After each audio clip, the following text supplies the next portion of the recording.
అత్యంత బాధాకరమైన రోజు.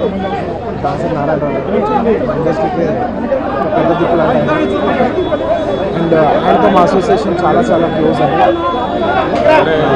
మా మిగతా ఫస్ట్ సినిమా బంటోడ్ భారీ తీసిన ఆయన గురించి నేనే ఇప్పుడు కొత్తగా చెప్పలేదు. Guinness book of world holder maximum number of feature films in the world. ఇలా ఎన్నో పేదలు ఉన్నాయి. అలాంటి హైలీ అచీవ్డ్ చాలా గర్వకారణమైన ఐకాన్.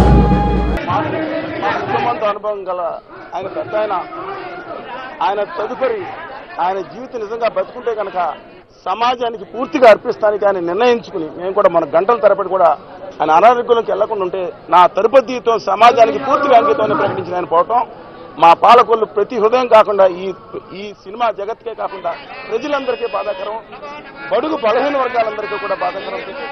దాసరి నారాయణరావు గారు కుటుంబ సభ్యులకి మాత్రమే కాకుండా మిత్రులకి సైతం చలనచిత్ర రంగంలో ఉన్నటువంటి వారు ఎవరికైనా సరే ఎటువంటి కష్టం వచ్చినా నేనున్నాను అంటూ వారికి అండదండగా నిలిచేటువంటి పెద్ద మనసు ఉన్నటువంటి వారు దాసరి నారాయణరావు గారు. ఇవాళ వారు పరమపదించడం అన్నది తెలుగు చలనచిత్ర రంగానికి కేవలం వారి కుటుంబానికి మాత్రమే కాకుండా తెలుగు చలనచిత్రానికి ఇది తీరని లోటు. వారి ఆత్మకి శాంతి కలిగించాలని చెప్పి భగవంతుని ప్రార్థిస్తున్నాను.